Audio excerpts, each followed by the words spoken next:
हर encounter police मुठभेड़ कहती है। बाद में पुलिस वालों को कई सारे मुठभेड़ फर्जी पाई गई हैं, पुलिस वालों को फांसी की सजा सुनाई गई है, उम्र कैद की सजा सुनाई गई है। हम ये नहीं कह रहे कि टोटली फर्जी हो सकता है, हम ये कह रहे हैं फर्जी होने की संभावना है, ये एनकाउंटर फर्जी होने की संभावना है, ऐसा कह रहे हैं जो वीडियो दिख रहा है। जहाँ तक मैं समझ पा रहा हूँ, जितने भी सोशल मीडिया में और बाकी जो खबरें चल रही हैं, उसके हिसाब से मुझे ऐसा लगता है कि एनकाउंटर ये डाउटफुल है और फर्जी हो सकता है। भरत तिवारी का एनकाउंटर फर्जी हो सकता है और डाउटफुल मुझे लगता है।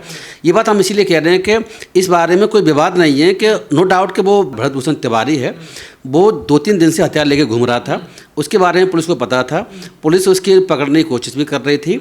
और एक दिन पहले पुलिस उसके घर पे जाती है, 4 घंटे तक उसकी मीटिंग करती है और बंदूक लेकर के ही वो पुलिस से बात करता है, पुलिस उसे पकड़ती नहीं उस वक्त। और बाद में फिर और सोशल मीडिया पर वो उस फेसबुक लाइव भी आता है, वो पूरा वीडियो जो है फेसबुक लाइव है। पुलिस से बात करता तो लाइव भी करता, अब मुझे हथियार उसके हाथ में है और 4 पहिए बैठा हुआ है वो वाला, पुलिस वाला उसके सामने जस्ट बैठा हुआ है उसके घर में कुर्सी पर, और बाकी 10-12 पुलिस वाले बाहर खड़े हुए हैं हथियार लेकर के। और फिर बात ये है कि उसे पकड़ते क्यों नहीं उस वक्त? भाई हथियार उसके हाथ में है, हथियार कहाँ से लेके आया? लगता तो ये है कि वो ऑफेंस कर रहा था, नो डाउट, वो लीगल हथियार नहीं था, इलीगल हथियार था, लाइसेंस उसके पास था। फर्जी कैसे हुआ सर? वो तो गोली चला रहा ना, पुलिस पे वीडियो में साफ दिखाई दे रहा है। मैं ये बताने की कोशिश कर रहा हूँ आपके दर्शकों को, देखो हम असल एनकाउंटर के बारे में बात पहले कर चुके हैं और बहुत सारे एनकाउंटर चल रहे हैं जो देश में फर्जी माने जाते हैं और माने गए हैं पहले भी। बात ये कि नो डाउट कि ये जो है हाथ में हथियार है, हथियार लहरा रहा है, पुलिस पे गोली भी चला रहा है। एक दिन पहले पुलिस इसके पास आती है, नेक्स्ट डे भी पुलिस इसको रात को घेर लेती है। ये लाइव आकर के फेसबुक पर अपनी बात को कह रहा है और हाथ में हथियार लेके है, इसमें कोई डाउट नहीं है, और अपराध कर रहा है, पुलिस को कार्रवाई करने से रोक भी रहा है। लेकिन सवाल दूसरा है कि जब ये एनकाउंटर हुआ उससे चंद 2-3 मिनट पहले जो बताया जा रहा है कि ये फेसबुक लाइव था और इसका कहना यह था कि सरकार जो उल्टी सीधे काम कर रही है, जिन्होंने बाढ़ के पीड़ितों को इसके गांव के पास बसा दिया है, वो ज़मीन सही नहीं है, वहाँ से और जगह विस्थापित किया जाए, रोड तोड़ी गई हैं, भ्रष्टाचार चल रहा है आसपास के इलाकों में, तो उसको सही कराने के लिए वो पुलिस वालों से कहता है कि अगर आप इस काम को सही करा लेंगे, मेरी शर्त मान लेते हैं, तो मैं हथियार त्याग दूंगा और मैं सरेंडर कर दूंगा। तरीका सही था भरत तिवारी का, मैं बता रहा हूँ। नहीं देखो, उसका काम तो गलत था, ऐसा नहीं कोई भी आदमी अपने कोई काम कराने के लिए, सही काम कराने के लिए हथियार का इस्तेमाल नहीं कर सकता, ये बात मैं आपकी मानता हूँ। हम आ रहे हैं किस पर कि एनकाउंटर फर्जी है या एनकाउंटर लॉ के हिसाब से सही है, हम वो बात कर रहे हैं। देखो, अगर कोई आदमी आतंकवादी है तो उसको गोली पुलिस नहीं मार सकती, अगर किसी आदमी ने मर्डर कर दिया तो उसको गोली पुलिस नहीं मार सकती। इस तरीके से कोई आदमी हथियार लेके चल रहा है, ये तो पुलिस पे गोली चला रहा है ना सर। देखिए, देखो पुलिस पे गोली चला रहा है, लेकिन वो जिस पर एनकाउंटर हुआ उस पर गोली नहीं चला रहा। आप मुझे क्या बताएं, एक दिन पहले जब वहाँ 10 पुलिस वाले SHO सहित उसके घर पर आकर उसे बात कर रहे हैं, उसके हाथ में हथियार है उस समय भी, तो तब उसे क्यों नहीं पकड़ा गया? रात को भी मैं देखता हूँ कि वीडियो मुझे मिलता है देखने से कि रात को पुलिस वालों ने घेर रखा है, उसके बाहर पुलिस वाले खड़े हुए हैं और उसके बाद में वो गोली चलाता नजर वास्तव में आता है, सुबह नजर भी आता है, इस बात का आपकी मान ली। सवाल ये, जिस वक्त उसको गोली चलाई गई है पुलिस के द्वारा, क्या उस वक्त उसके पास हथियार था? आप भरत तिवारी को अपराधी नहीं मानते? वो पुलिस से भी बात करता तो भी हथियार तमंचा हाथ में लेके करता और धमकी देता, मैं गोली मार दूंगा, गोली चला भी देता छत पे से ऊपर से। आप मेरी बात सुनिए पहले, मैंने आपकी बात सुन ली, आप मेरी बात समझिए। मैं लीगली समझाने की कोशिश कर रहा हूँ कि एनकाउंटर फर्जी और नकली में अंतर क्या है। देखिए, पुलिस तब गोली चला सकती है जब पुलिस को अपनी आत्मरक्षा में चला सकती है, जब उसे लगता हो कि मुझ पर गोली चला कर अपराधी मुझे मार देगा, उसे लगता होगा अगर कि मुझे गोली चला के मार देगा, तभी पुलिस गोली चला सकती है।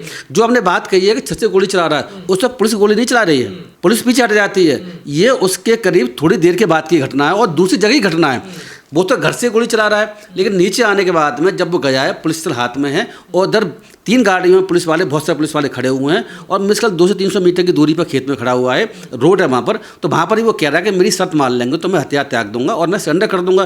पुलिस वाले कहते हैं हाँ आपकी शर्त को हम पालन करेंगे, आप मानेंगे, पर वो अपना हथियार जो उसके हाथ में था, जिसको आप कह रहे हैं गोली चला रहा, वो फेंक देता है और वो फेंकता हुआ वो ऑनलाइन वीडियो नजर आ रहा है और वो पुलिस वालों के बिल्कुल पास वो हथियार गड़ा हुआ है, जो पिस्टल इसके हाथ में था, फर्जी आर्म होगा मेरे ख्याल से, अनलाइसेंसी होगा, और एक पुलिस वाला उसको लेने के लिए आगे बढ़ता है। इतना मैं देखता, उसके बाद वीडियो हमें नजर नहीं आते उसके, क्योंकि वो फिर बाद में क्या होता है कुछ पिक्चर क्लियर नहीं। तो मानसिक रूप से पीड़ित बता नहीं, हम मानसिक पीड़ित पर बाद में आते हैं। देखो, अगर जो है उसके पास में जब उसकी गोली चलाई गई है पुलिस के द्वारा, एनकाउंटर किया, अगर उसके हाथ में हथियार नहीं था तो गोली चलाने की पुलिस को आवश्यकता क्या थी? अगर उसके पास में हथियार उसने फेंक दिया, जो कि वीडियो से नजर आ रहा है, तो फिर पुलिस ने गोली चलाने की आवश्यकता क्यों समझी? उसको पकड़ सकते थे। दूसरा हथियार हो सर उस पे? ऐसा कुछ नहीं। वीडियो में तो एक हथियार फेंकता हुआ नजर आ रहा हाँ, है। ये बात आपकी हो सकती है, ये जांच का विषय। हम ये नहीं कह रहे कि टोटली फर्जी हो सकता है, हम ये कह रहे हैं फर्जी होने की संभावना है, ये एनकाउंटर फर्जी होने की संभावना है, ऐसा कह रहे हैं। जो वीडियो दिख रहा है, बाद में जो भी आएगा वो देखा जाएगा। लेकिन आप मैं एक बात तो बता दूं, 2-3 बातें और है मानसिक स्थिति आने से पहले, कि बाकी सरकार ने SHO और बाकी 3-4 पुलिस वालों को सस्पेंड कर दिया है। अब मुझे बताइए कि अगर उनकी कार्रवाई ठीक थी, एनकाउंटर नकली नहीं था, फर्जी नहीं था, सही एनकाउंटर था, पुलिस ने अपनी स्वेच्छा में ही गोली चलाई, ऐसा मान लेते हैं, तो पुलिस वालों को सस्पेंड क्यों किया गया है? ये तो राजनीतिक दबाव होता है ना। नहीं बवाल मच रहा है यार। नहीं देखो, तेजस्वी यादव कह रहे हैं फर्जी एनकाउंटर है। अरे मुझे बताओ, बात आपकी बात समझ गए हम। तो ये तो असद एनकाउंटर में ही बवाल मचा था, ये तो और एनकाउंटर में बवाल मचा है। इस केस में सरकार को लग रहा है कि कोई नहीं फर्जी एनकाउंटर हुआ है, इसीलिए पुलिस ने सस्पेंड किया है। एक बात तो बता दूं कि अब खबर ये भी आ रही है कि हाई कोर्ट के जस्टिस की इंक्वायरी कराई जाएगी। अब क्या होता है वक्त बताएगा। एक बात और बता दूं इसमें जो बड़ी इंपॉर्टेंट है, कि पुलिस खुद ही कह रही है कि मानसिक रूप से अस्वस्थ है। देखो 16/6/2026 का पुलिस की एक विज्ञप्ति है, जो कि मेरे लिए बड़ी इंपॉर्टेंट है, हम जैसे लीगल लोगों के लिए, क्योंकि एनकाउंटर उसके नेक्स्ट डे 17 तारीख को हो रहा है, 17 जून को। 16/6 को पुलिस वाले ने जो प्रेस विज्ञप्ति पुलिस की क्या कहती है, ये कहती है वीडियो में दिख रहा संबंधित व्यक्ति पूर्णतः मानसिक रूप से अस्वस्थ यानी विक्षिप्त है, पूर्णतः बताया जा रहा है। उसकी मानसिक स्थिति ठीक नहीं होने के कारण उसके द्वारा इस तरह की कृत्य हथियार ले घूमना, बयानबाजी की गई है। आगे ये भी लिखा है उस विज्ञप्ति में, मैं विज्ञप्ति पढ़ रहा हूँ जो पुलिस की विज्ञप्ति है वहाँ की, क्या उपचार हेतु कदम उठाए जा रहे हैं उस व्यक्ति की सुरक्षा यानी कि इसकी सुरक्षा, तिवारी सुरक्षा और सामाजिक शांति को ध्यान में रखते हुए उसे तत्काल उचित इलाज और देखरेख के लिए मानसिक आरोग्यशाला यानी कि मेंटल हॉस्पिटल भेजने की आवश्यक प्रक्रिया शुरू कर दी गई है। वर्तमान में भोजपुर पुलिस और मेडिकल टीम द्वारा उक्त व्यक्ति को सुरक्षित नियंत्रण में लेने का प्रयास किया जा रहा है। इसका मतलब क्या निकलता है?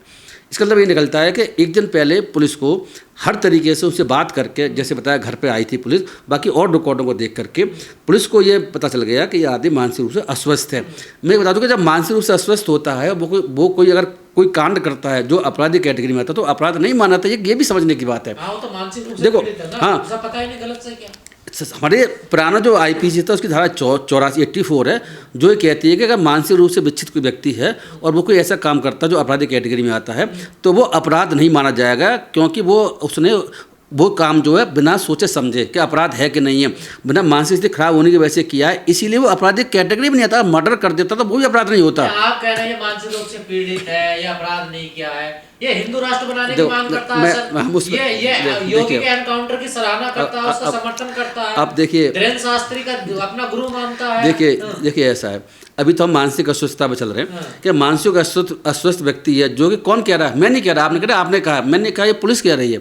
शाहपुर थाने की पुलिस की प्रेस विज्ञप्ति जो पढ़ रहा हूँ आपके सामने, पुलिस ही खुद तो मानसिक विक्षिप्त बता रही है। तो ऐसी स्थिति में पुलिस को तो पकड़ना चाहिए था मेडिकल टीम के साथ में, ना कि गोली मारनी चाहिए थी। जो हथियार उसने फेंक दिया नजर आ रहा है, उस स्थिति में तो निश्चित रूप से उसको पकड़ना।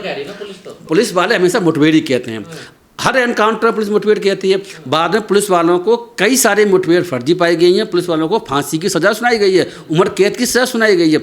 अब आपने एक बात और कही है, क्या बात कही है कि ये तो जो है हिंदू राष्ट्र बनाना चाहता था, ये जो भरत भूषण तिवारी, और दूसरा ये धीरेन्द्र शास्त्री का समर्थक था, एनकाउंटर का समर्थक था। ये बात आपकी बिल्कुल सही है। इसके जो हम देख रहे हैं फेसबुक अकाउंट से पता चल रहा है कि ये जो योगी आदित्यनाथ जी उत्तर प्रदेश में एनकाउंटर करवा रहे हैं उसके सपोर्ट में था। ये अपने सपोर्ट में इसमें जो है कई बार उसने वीडियो अपलोड किए हुए हैं। जैसे आपने ये और बात कही कि हिंदू राष्ट्र बनाना चाहता है, और इसके अलावा ये धीरेन्द्र शास्त्री का समर्थक भी है। लेकिन मैं एक बात बता रहा हूँ आपको कि इससे क्या फ़र्क पड़ता है? अगर ये ऐसा करना भी चाहता है तो क्या पुलिस फर्जी एनकाउंटर करेगी? अगर कोई आदमी हिंदू राष्ट्र बनाना चाहता है तो उसको ऐसा तो पुलिस फर्जी एनकाउंटर करके मार देगी। देखो, हम किसी जाति धर्म पर नहीं जाते। सवाल ये है, अगर ये मानसिक रूप से पीड़ित है तो फिर इतनी बातें कैसे सोच रहा है? हिंदू राष्ट्र बनाना, योगी जी ठीक कर रहे हैं, ये पुरानी बातें हैं, ये पहले की बातें हैं। ये जो आप कह रहे हैं हिंदू राष्ट्र बनाने वाली बातें पहले की हैं। बाद की जो है अभी पुलिस का खुद का, देखो हमें तो कुछ नहीं पता कि वास्तव में ये मानसिक विक्षिप्त अस्वस्थ है कि नहीं, हमें नहीं पता। एनकाउंटर के समय क्या इसने दूसरा हथियार था, जैसे आपने कहा, हमें ये भी जानकारी नहीं है। हो सकता दूसरा हथियार हो तब पुलिस ने गोली चलाई, संभव है। तो पुलिस को गोली चलाते हुए पहले से नजर आ रहा है, लेकिन जिस पर घटना हुई है क्या उस पर गोली चलाई गई है, वो मुद्दा है। इस पर इसको जांच होनी चाहिए। देखिए मेरे हिसाब से फर्जी एनकाउंटर होने की संभावना इसकी है, सही भी हो सकता है, लेकिन जिस तरह की चीज़ें चल रही हैं और पुलिस वालों के खिलाफ जो सस्पेंड किए गए हैं और बाकी मुख्यमंत्री ने भी ये कहा है कि मुझे बताया गया था, बिहार के मुख्यमंत्री का कहना ये है, मुझे बताया गया था मानसिक रूप से अस्वस्थ है तो इसको पकड़ने की आवश्यकता थी। बाकी एक मिनिस्टर और है जिसका नाम बोलना, उसने ये कहा है इसका हाफ एनकाउंटर कर देते, भाई फुल एनकाउंटर क्यों कर दिया। तो देखो हाफ एनकाउंटर फुल एनकाउंटर की कहानी क्या है। देखो हाफ एनकाउंटर फुल एनकाउंटर की कहानी ये है, जो उत्तर प्रदेश में हाफ एनकाउंटर चल रहा है, जब पैरों में गोली मारना वो तो हाफ एनकाउंटर बोलते हैं, और अगर सीने में गोली मार के मार देना, ऐसा कुछ कांड सिर में गोली मारना, उसे फुल एनकाउंटर बोलते हैं। लेकिन दोनों ही एनकाउंटर फर्जी हैं अगर वो हथियार इस्तेमाल उस वक्त ना कर रहा हो जिस वक्त पुलिस ने गोली चलाई है। आप मुझे बताते हैं कि चलो मान लीजिए एक अपराधी के पास में हथियार है, लेकिन अपराधी ने हथियार सौंप दिया पुलिस को, सरेंडर कर दिया, फिर पुलिस गोली मार देती है, तो ये क्या है, दिस इज द मर्डर, ये एनकाउंटर नहीं है। आपके मैं दर्शकों को समझाने की कोशिश, मेरी असद एनकाउंटर में भी यही थी, अभी भी यही है। असद मुस्लिम था, मान ली ये हिंदू है और ये ब्राह्मण भी है, उसके बावजूद इसका एनकाउंटर हुआ है। तो देखो मैं बताने की कोशिश ये है कि एनकाउंटर अगर फर्जी है, चाहे किसी का भी हो, हिंदू का हो या मुस्लिम का हो, हिंदू में किसी जाति का हो, उससे फर्क नहीं पड़ता। अब ये जो है संवैधानिक अधिकार है, आर्टिकल 21 के तहत किसी का भी एनकाउंटर नहीं हो सकता, कानून के सिवा उसको सजा नहीं दे सकती। पुलिस का काम सजा देने का नहीं है, ये काम कोर्टों को संविधान ने सौंपा हुआ है। जब इस तरह पुलिस अपने हाथ में लेकर के हथियार लेकर किसी को मारना शुरू कर देगी, उस स्थिति में पुलिस किसी को मार सकती है। कह रहा है ये तो ब्राह्मण इस सरकार के निशाने पर है, देखिए ब्राह्मण विरोधी सरकार है, ये फर्जी एनकाउंटर कर रही है ब्राह्मणों का। देखिए ऐसा है, जो वहाँ पर जो विपक्ष के नेता हैं, जो तेजस्वी यादव आरजेडी के, उन्होंने ये बात कही है, फर्जी बताया, वही फर्जी बता रहे हैं कि विपक्ष तो फर्जी बताता ही है, वो अलग इशू है। लेकिन उन्होंने एक बात और कही है कि सरकार जाति के आधार पर भी एनकाउंटर करती है, तो धर्म के आधार पर करती है, धर्म के आधार पर भी कर रही है और जाति के आधार पर भी कर रही है। धर्म के आधार पर तो हम देख रहे हैं बहुत से एनकाउंटर चल रहे हैं, लेकिन जाति के आधार पर भी एनकाउंटर कर रहे हैं। तो ये तेजस्वी यादव का आरोप है, ये मेरा आरोप नहीं है, ये बाकी विपक्ष के नेता हैं और आरजेडी के राष्ट्रीय कार्याध्यक्ष, पहले मुख्यमंत्री भी हैं, उनका आरोप है।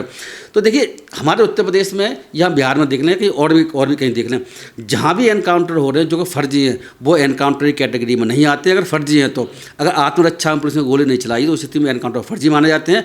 उस स्थिति में हमारे देश के न्यायालयों ने बहुत सारे जजमेंट दिए हैं, बहुत सारे पुलिस वालों को बता रहा हूँ आपको कि फांसी की सजा भी हुई है, कुछ को उम्र कैद की सजा भी हुई है और बहुत से केस चल भी रहे हैं। तो ये कुछ सिंपल मामला नहीं है। अगर ये फर्जी एनकाउंटर है तो सभी देशवासियों को इसके खिलाफ आवाज़ उठाने की आवश्यकता है।